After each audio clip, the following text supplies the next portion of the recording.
What's up, y'all? So I had some of my friends asking about how I had so much success with my sugar baby watermelons this year. So I was going to make a little crash course. Normally I would show you how I plant it and do all that, but I'm just going to tell you so you'll be a step ahead of the game for next year. All right, so each one of these 5-gallon pots has 2 watermelon plants in it. I thought they were seedless sugar babies. They turned out not to be seedless, but hey, that's good news because I have seeds for next year that I'm currently drying. So what I did was, I'm digging a pond up on the hill, so I had plenty extra dirt. I also bought some Miracle-Gro professional mix from Walmart. You can get it from Lowe's. You can get it a lot of places, but it's like a black and gold bag. It's chock full of organic nutrients. So what I did was, first I put some rocks, a little bit of sandstone gravel, about up to where this line is on the pot. So a couple inches, so it has good drainage from the bottom. A little bit of air can get up there when the pots start drying out. You're not going to get any root rot or anything like that. Also, I drilled holes. If you're using vinyl or plastic like me, I drilled holes. And what that does is it air prunes the roots. So the root, where I have 2 plants growing in here, it's starting to rain pretty good. We should probably eat. All right, we're back, guys. Sorry about that. It started pouring the rain on us. So I drilled these holes in the pot. And what that does is it air prunes the roots. And what I mean by that is I'm growing 2 plants in 5-gallon containers. The roots will grow from wall to wall. They'll get too crowded, not enough air can get to them. They dry out super fast. But then once you get root rot, it's going to quit drinking water. They're going to get sick and they're going to die off. So these produce high volumes of fruit pretty quickly if you do it right. All right, so I still have 1 here. I just harvested 3, went right when I turned the camera off. I'm planning on finishing this tomorrow, but I just took 3 big ones off. I've already harvested 5 or 6 so far, and I still have a couple more. All right, so these still got a little bit. It might not make it, actually. This might be about as much as we get from these guys. But how I had success was all the things that I mentioned to you. It's imperative you stay on top of it. I also let a little bit of grass and weeds grow on top. And what that does, it shields the soil from the sun and you won't lose as much moisture as quick. But it is imperative that if you are making your own soil mix or adding mix, watermelons require a ton of nutrients. So when I was filling mine up, I put a little layer of granular fertilizer in the pots, mixed it up. And then I put the good soil in, mixed it up. I also added perlite, a little bit of vermiculite, and yeah, that's it. So rocks in the bottom, a nice topsoil mixture of your choosing, mixed with some good professional grade potting mix with a little bit of vermiculite and cocoa coir as well for moisture retention. When I do this next year, I'll make a video about exactly how I do it. But I tell you what, the last time I did watermelons, I was living in the mid-Ohio River Valley, and I had a few plants. I got like 3 melons, and they were very, sorry about that, very insignificant. So I was like, I'm gonna try containers. I put them on some pallets, as you can see here.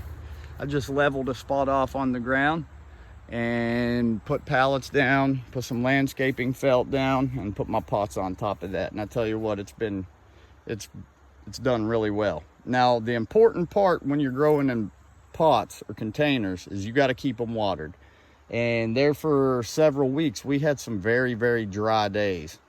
And I was shuttling water up from the creek and my pond, but my pond actually went dry almost, so I couldn't take from it anymore. But yeah, try that out. Get you some containers. You could use the fabric pots. I think they get way too dry. You can achieve the same thing a fabric pot can do with less evaporation on your soil just by drilling holes.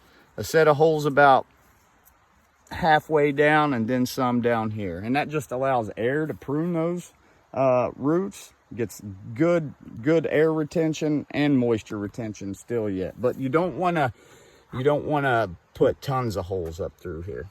Just enough to let it breathe. All right, so the cantaloupes, they're not doing as good. They were a late addition, but I'm surprised that I actually got what I got. As you can see, some of them are starting to brown and die off, but I do have one really nice cantaloupe back here. And I got another one in the hammock right there. Got another one right here. We got a few smaller ones that I doubt will amount to anything, but we're just going to let them go anyway. But I'm taking notes. You know, this was my first year doing a setup like this, but I did my due diligence and I researched everything top to bottom, and I found out a way that was good for me. It was really a hybridization of several other different people's methods and from my own failures in the past.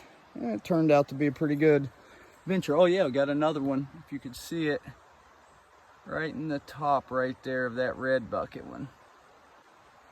So what looks like to be 4 good sized cantaloupes from 4 plants, about a fruit each, really. Make sure you're getting plenty of sun. They require really good sun. Also, once you start seeing fruits and they're starting to get about this size, you need to make a fertilizer tea, something for bigger blooms and bigger yields. You don't really want to give them a whole hell of a lot of nitrogen or anything. It's going to need more of the end game nutrients. So when you go to buy your nutrients, it's usually, if you're buying Job's or something, it's in the red bag. You don't want the green bag. All right, and you just make you a tea, not too much, you don't want to burn them, and they'll love it. They'll drink it right up. What I do before I give them any nutes, I go ahead and pre-water, get the soil nice and wet, and then I add the nutrients to it last. Or if you know you're about to have a good bunch of rain, you can lay that granular right on top, just not too much, and as it rains on it, it'll break it down and absorb, because granular is one of those things that it takes a little while to absorb. But if you put it in a gallon jug, you know, the recommended dose, pour water in it, leave it set out in the sun, it'll break it down, shake up your jug, and then, my goodness, shake up your jug and then give it to your plants after you've pre-soaked them. But all right guys, I don't want to make this any longer.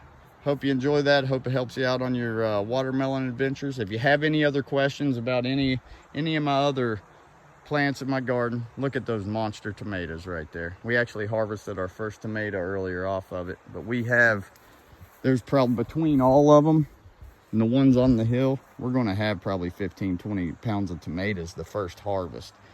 And we're going to make a bunch of salsa. All right, so if there's anything y'all want to know, just let me know. All right, peace y'all.